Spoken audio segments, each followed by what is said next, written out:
E bora falar de Cotia agora, Renanzão. A gente teve umas novidades. Hoje até o tema do Bom Dia Tricolor vai ser mais relacionado com Cotia. A gente vai trazer algumas informações, algumas dinâmicas também. Que teve o perfil do Aspirantes Tricolor, que divulgou 2 novas contratações do São Paulo para a base, que é o zagueiro Pablo Nereu, que é de 2008, e o meio-atacante Pedro Palvela, de 2009. E esse Pedro, o segundo, ele é tido como o novo Martinelli. E aí até a gente vai abrir um debate aqui para o próximo bloco, Renanzão. A gente tem aqui... Martinelli do Arsenal? É, o Martinelli que era do Ituano e está no Arsenal agora.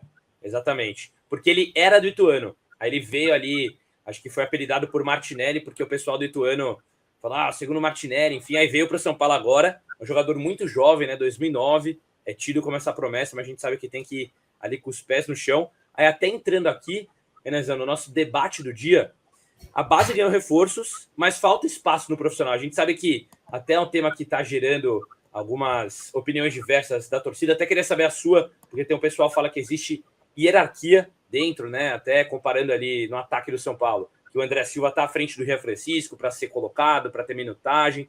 Mas eu queria saber de você. Aqui a gente tem as chegadas no Paulistão ali dos novos jogadores do São Paulo em Cotia. Tem muitos jogadores muito jovens, né? 2008, 2009, a gente sabe que tem que ter calma, mas tem desde jogadores do Ituano, do Bragantino, do próprio Vasco, do Palmeiras, que chegaram para reforçar a base aí do Tricolor. E queria saber de você, como você acha que é importante, você que passou por isso, essa adaptação dos jogadores que têm um certo destaque na base para integrar no profissional, para depois ter algumas minutagens, como que é o ideal desse processo para você?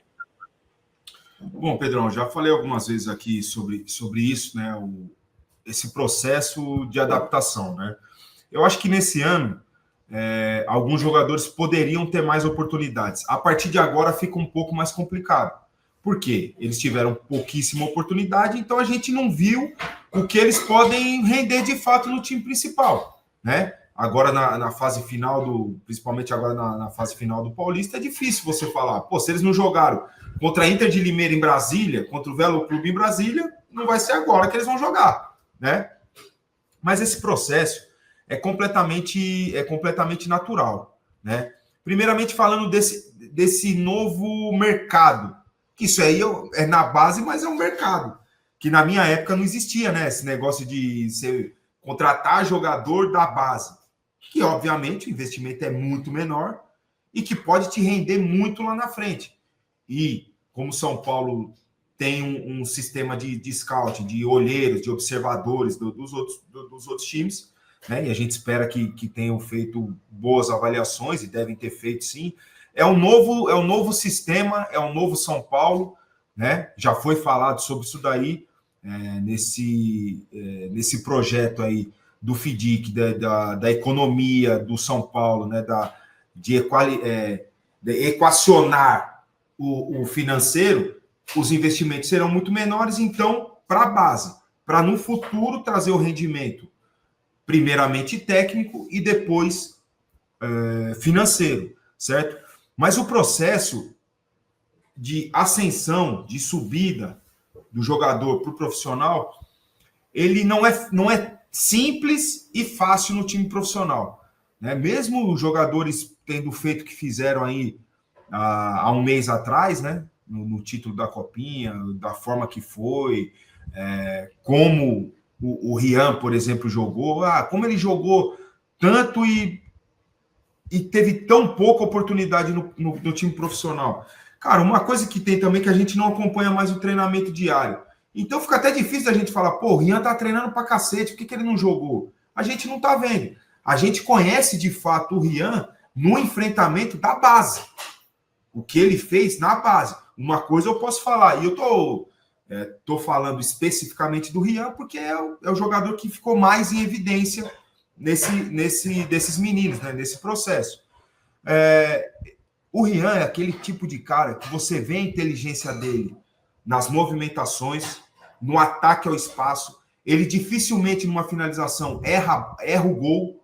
Ele dificilmente erra o gol, né? Isso daí é dele. Só que tudo isso que eu estou falando no universo da base, no tipo de enfrentamento da base. A gente não sabe como que tá lá no treinamento, enfrentando jogadores mais fortes, jogadores mais inteligentes, né?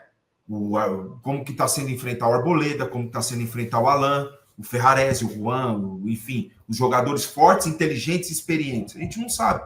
Quem sabe ele está ainda num processo de adaptação com o time profissional, ainda num processo de se acostumar com aquele ambiente, que é completamente diferente. E não falo só de futebol, não falo só de perna, eu falo de mental.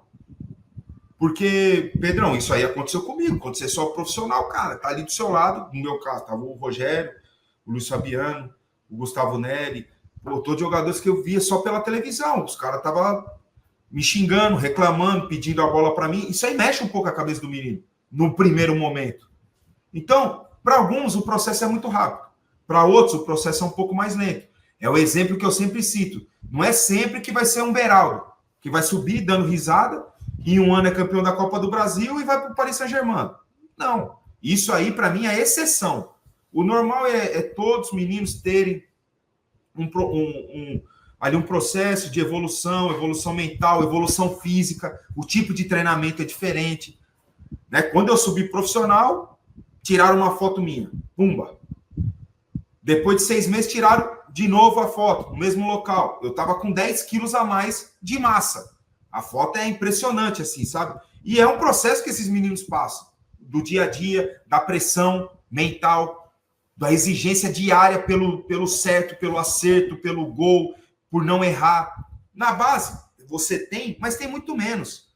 Na base, aquele processo de formação. No profissional, não. Você é cobrado para ganhar sempre, todo dia, toda hora. E isso, muitas vezes, mexe um pouco a cabeça do menino e tem um tempinho para...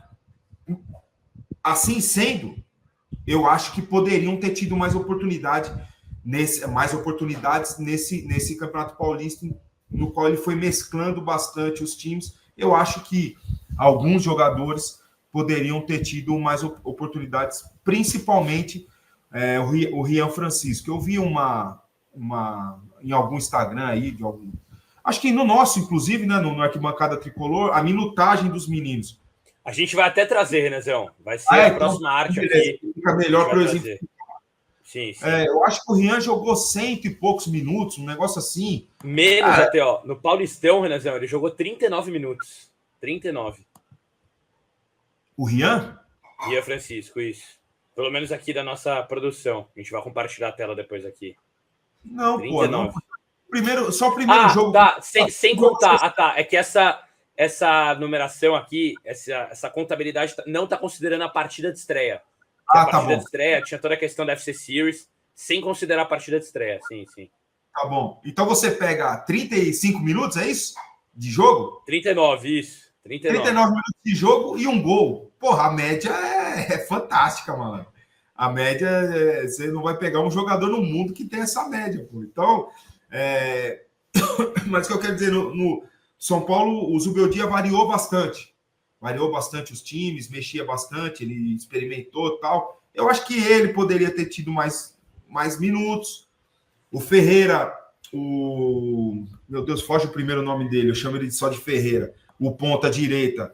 O Lucas. O Lucas Ferreira poderia ter tido mais minutos, né? É que daí ali tem uma entre aspas, hierarquia, né? Pô, tinha o Ferreirinha de extremos, Ferreirinha, Eric. Então, todos esses estavam na frente do Lucas, né? Mas, enfim, eu acho que poderia ter tido mais minutos. O nosso rival, por exemplo, o Palmeiras, usou muito mais a base. Inclusive o Corinthians, que é um grupo fechado desde o ano passado, usou bastante a base também. Jogadores que eu nunca tinha ouvido falar e vi jogando pelo Corinthians também. Né? Então, usaram mais, né? E esses jogadores, eles precisam de oportunidades. À medida que eles vão treinando, eles precisam de oportunidade no jogo, no campo, para a gente ver se eles...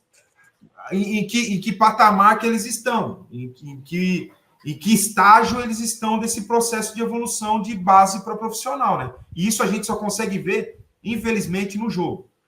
Você consegue ver algum tipo de evolução nos treinos, mas de fato mesmo é só jogando, não tem jeito. Isso aí não tem para onde correr. Você tem uma percepção, uma sensibilidade de pelos treinos falar, pô, não sei se ainda está pronto. Agora, de fato, você só vai saber no treino, no jogo, desculpa. E até como o Renan trouxe, né? Até o Ale, ele faz o comentário aqui. Essa é a questão. Se no Paulistão não foi a hora certa, quando vai ser? Porque agora entra numa temporada, agora no Paulistão. A gente ainda tá no Paulistão, mas tá numas quartas de final. Não vai ser onde o Zubeldia vai testar alguns jogadores da base, aí depois já chega Brasileirão, Copa do Brasil, Libertadores, diversos campeonatos ali. A gente vai ver como que o nosso treinador vai administrar ali o elenco.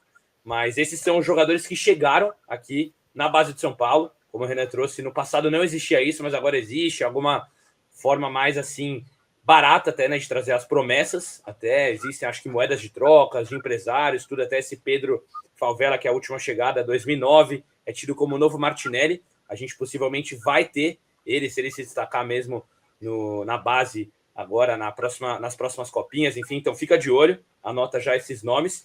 Pedrão, para cima, né, Renanzão? A gente vai falar sobre as minutagens, que vai ser super importante, eu acho. Pode falar. Uma coisa que eu não sei se foi divulgado, mas que seria muito importante que fosse divulgado, e quando eu digo isso, eu falo muito da questão da transparência, é falar, ó, o Pablo Nereu, ele veio de tal forma, ele veio por determinado empresário, tantos por cento dos direitos econômicos dele são nossos, tanto do Ituano, tanto...